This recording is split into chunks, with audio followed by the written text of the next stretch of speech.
Good afternoon, Jaspers, and welcome to the Jaspers News Roundup. Today we have quite a few topics to discuss. I am Harry Kwan. And I am Delfina. Our first story is about the garage sale held by the sorority APP in support of the Alzheimer's Association. Here is some of what happened. It was hard to miss the Alpha Pi Phi garage sale, which took place last Monday, April 14th, on a warm, sunny day. The sorority had the Alzheimer's Association fundraiser seeking donations in return for one of their many items in selection. They had many items for sale, spanning from vintage finds to dorm room deals, with the new week in full swing. The university quad was busy with students walking to class or simply enjoying the nice afternoon.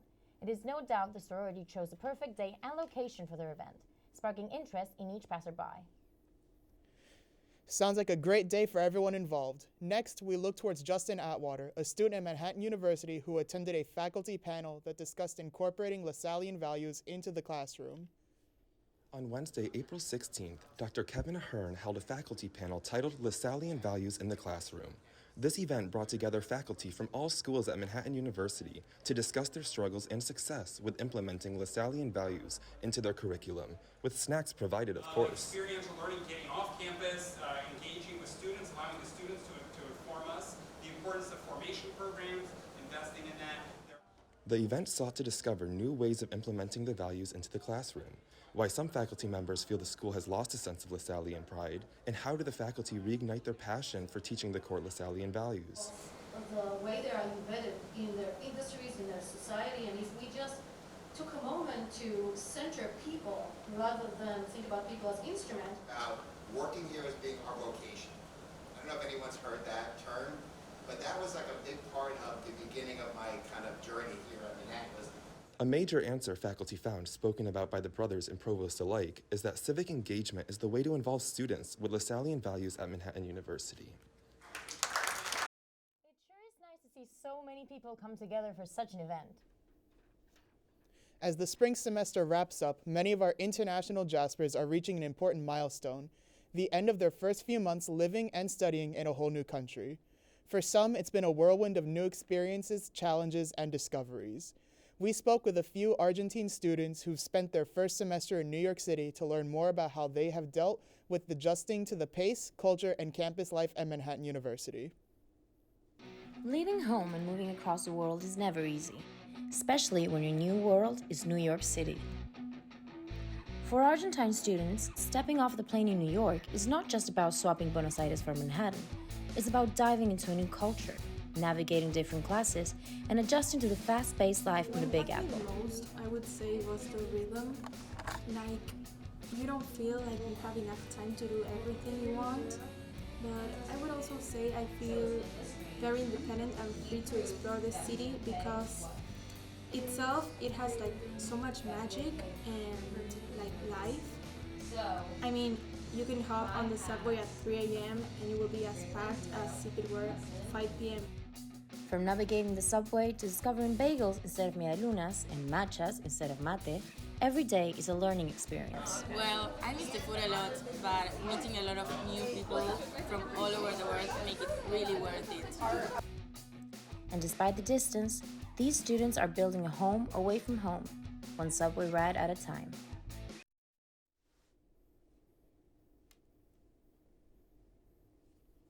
And while some students have been pushing their limits right here on campus, Manhattan University's track team has been making serious strides this season, with athletes breaking personal records and gearing up for the upcoming MAC Championship. At the Metropolitan Championships, the men's team secured a strong second place finish, led by senior Alex Chrysler, who won the hammer throw with a season-best 65.07 meter, and Paul Brennan, who placed second in the hammer and achieved a career best mark in the shot put, with a throw of 15.78 meters. Sophomore Louis Forster took first in the javelin, and junior Ivan Lichvenko won the high jump at 1.95 meters, followed by freshman Nate Alvarez, who placed fourth with 1.85 meters in the 4x800-meter relay. Brendan, Chan, Guzman, Michelis, and Lucy took first place. That same weekend at the Colonial Relays in Virginia, on the women's side, some Jaspers also managed to clock personal records. Senior Kylie Conroe ran the 1,500 meters in 4 minutes and 37.81 seconds. Freshman Michaela Dorville crossed the finish line of the 100-meter hurdles in 15.12 seconds, while Martina Martinez also got her 100-meter hurdles PR with a time of 15.22. Additionally, Alexandra entered second place in the hammer throw with a toss of 47.42 meters, and freshman Thea Dahl secured third with 46.53 meters. Freshman Victoria Baker tied for second in the high jump with a mark of 1.60 meters. So, as the MAC championships approach on May 10th and 11th, the Jaspers are aiming to build on their performances. After third and fourth place finishes in last year's championship, both teams are focused on improving their standings this season. Collectors are running for the launch of the newest line of Pokemon trading card game, or rather, they were running towards a disastrous launch. A few weeks ago, on March 28, 2025, the latest set in the Pokemon trading card game series, called Journey Together, released. What should have been an issueless launch was riddled with poor distribution, leaving many collectors stranded and unable to purchase any new products. Those looking for products found themselves at the mercy of inflated prices from local card stores and the internet. While the launch, both locally and in New York and nationwide, have been disastrous for the average collector, some were lucky enough to find some cards to add to their collection. Coming up, a collector from New York comes to show some key items from their collection after rejoining the hobby after a hiatus. My name is Aiden Rodriguez, and I'm a student at BMCC and an avid Pokemon collector. My binder comprises of a whole host of different eras, whether it's been from Gen 1 to Gen 1 reprints back in Gen 6, we're currently now on Generation 9, being in the Sword and Shield era.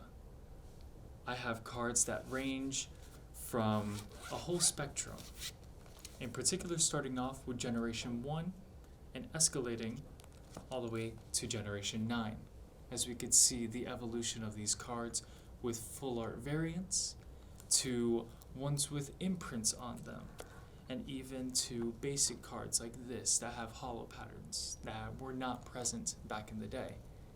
It's been an exciting time collecting and really delving back into the community again ever since I've come back to it some years back.